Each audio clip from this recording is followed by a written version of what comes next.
Bonjour Nasir, how are you doing? Bonjour, ça va bien, merci.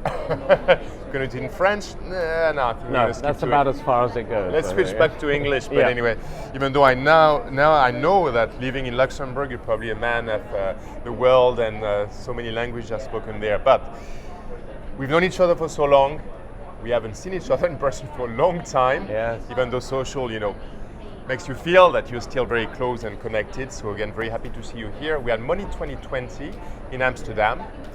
You've been invited to contribute to it.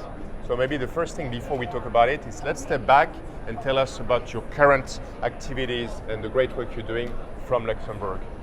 Yeah, so it's great to see you, by the way, Christophe. Really Thank you, fantastic to see you. It's been such a long time. I ended up in Luxembourg.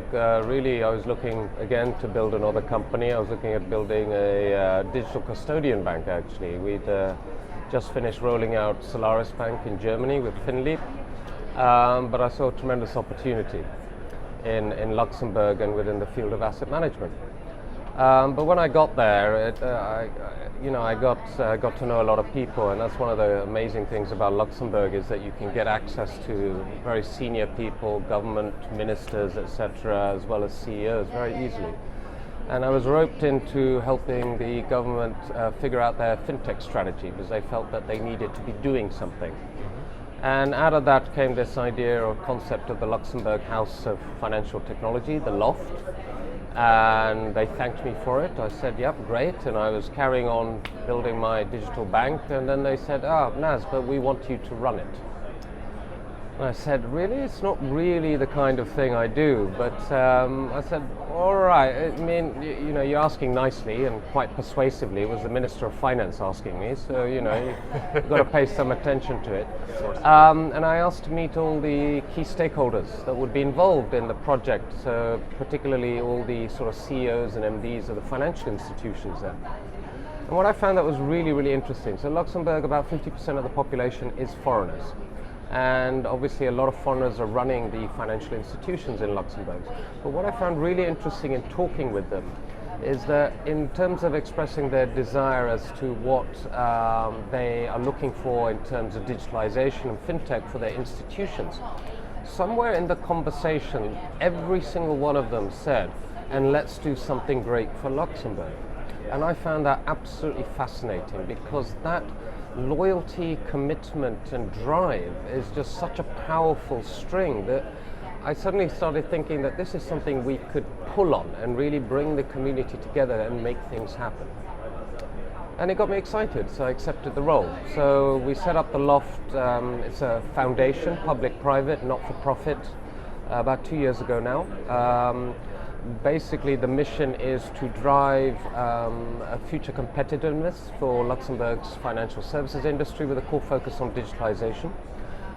So we work with the large institutions, lawyers, advisory firms and fintech firms, the government, regulators, the entire ecosystem to really push Luxembourg forward and to ensure it's ready for the world of tomorrow and is keeping up to speed with the rest of the financial services sector from across the planet, essentially.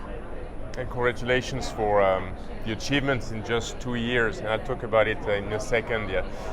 You've done so much again, like proper work, like building. What are you saying, organizations. proper work? You say I'm not proper working now. No, that's not what I said. It's related to another conversation we had before the interview, but delivering things, stuff like meaningful, like services, solution experiences to help the customers or to help the banks or anywhere in between. You're here at Money20. Again, you've been invited to contribute. Could you please share again more information, insights about your session or sessions? Yeah, so it's always great to come to Money20. It's a privilege and an honor to be invited to contribute. So yesterday I chaired a panel with 4 prominent VCs, Balderton, Index, Excel, and can't remember the other one, with the title of Why the Winners Won. Basically trying to see what they're learning from their experiences and failures, essentially, in investing. And today I've just chaired this morning the entire startup pitching session. There were some interesting businesses, a lot of open banking solutions actually, seems to be the hot subject at the moment. I only heard the word AI once, which was quite amazing, actually. Did you? Yeah, considering that is the buzzword of today, right? Of course, yeah, that's highly impressive or like unexpected, let's put it that way. I was shocked. And no blockchain, it wasn't even mentioned. That was quite surprising. No blockchain, one AI. One AI, What is going on? Something must be wrong today. I wish we had so much more time, but with again your extensive experience, the work you're doing in Luxembourg, according to you, what are the key challenges to drive, to accelerate growth for a fintech organization, so in 2019 or 2020? And I'd like you to mention talent. Sorry, I'm pushing it on you, because I'd like also you to share a tiny bit of the importance of finding the right people, and how well you manage to identify and nurture the right people in your current organization in Luxembourg. Yeah, I mean, what do fintech firms need? What does any startup need? I mean, the top of the priority list is always capital and customers, right? But in order to get capital and customers, you need to build the right team. I've been working for 22 years now. I was very fortunate to have some very great leaders that I reported to in my career in financial services. Very lucky, which I had a great opportunity to learn from. And I think one of the key things I've learned as leading a firm is that, finding smart people is not that difficult. There are a lot of smart people on the planet. The key is really to get the best out of them. So your job as leader is to motivate them. And then they do all the work for you. In fact, they save you time, right? They make your life easier. It's kind of self-fulfilling prophecy. You make sure they're happy, they make sure you're happy, and make sure you have an easy time. I really see that as my core role. I mean, part of what I do as well, I think that's important, is I let my team fail on purpose. There are many times where I see that things they're doing aren't going to work out, but I'll let them do it, as long as it doesn't cost me too much and it won't lead to a hazardous issue. I will let them do it, because me simply telling them not to do it, they'll just be annoyed with me for not letting them try it, and they won't learn. It's more live and learn for you, right? Exactly, it is live and learn. So teams are very important, and I think still startups, particularly young startups, don't quite get that, filling all the gaps to ensure that they have a comprehensive team and that the founder acts as a true leader. It's not just about being a manager, it's not just about having drive and commitment to solve an idea.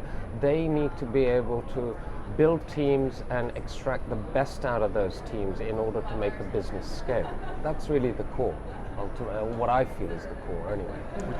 Which feel like a key challenge for a lot of startups, especially the ones which grew up so quickly and developed, like the thousands in just a few years. To have that corporate culture, to have a sense of, again, nurturing and, like an empowerment, and usually it becomes possibly quite, not toxic, but quite a difficult environment also, actually to live in. I think part of the issue with firms that scale very, very fast is that I do think, my belief is that a different leader is required for different stages of growth. Mm-hmm. And as we do often see now, even with the larger firms, although sometimes they do stick it out and manage to scale, but they bring in all the people that are really running the firm for them.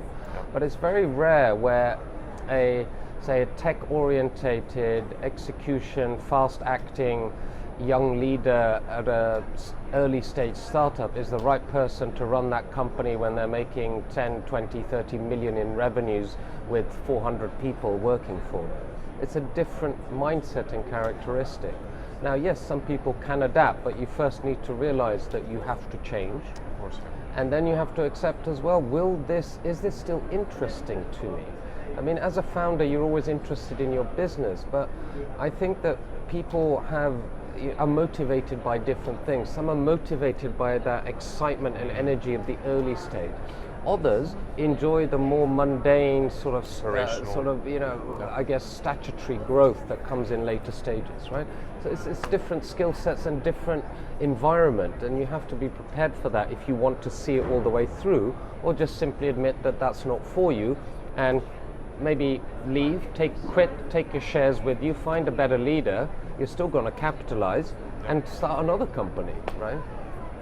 Let's not talk about Facebook for a second. We won't today, but anyway. Okay. No, you can talk about it. He brought in Marissa Myers, right? Yes, he did. You're right. She's the one that really runs it, because he knows that he doesn't have that skill set. So at least he recognized he's that. He's the visionary leader, right? But he's there at the top because he's an icon for Facebook. But let's face it, day to day, she's running the company, right? Facebook is a great example then. Okay. Well, thank you very much for your time. Thank you, it was Chris. a pleasure. Always great and to see you. I hope we won't take like months and months and months to see each other again. No. I'm going to see you in Luxembourg soon, I hope. Right? I'm going to come very soon, yeah. Okay, Thank you, yeah. Take care. Thank you.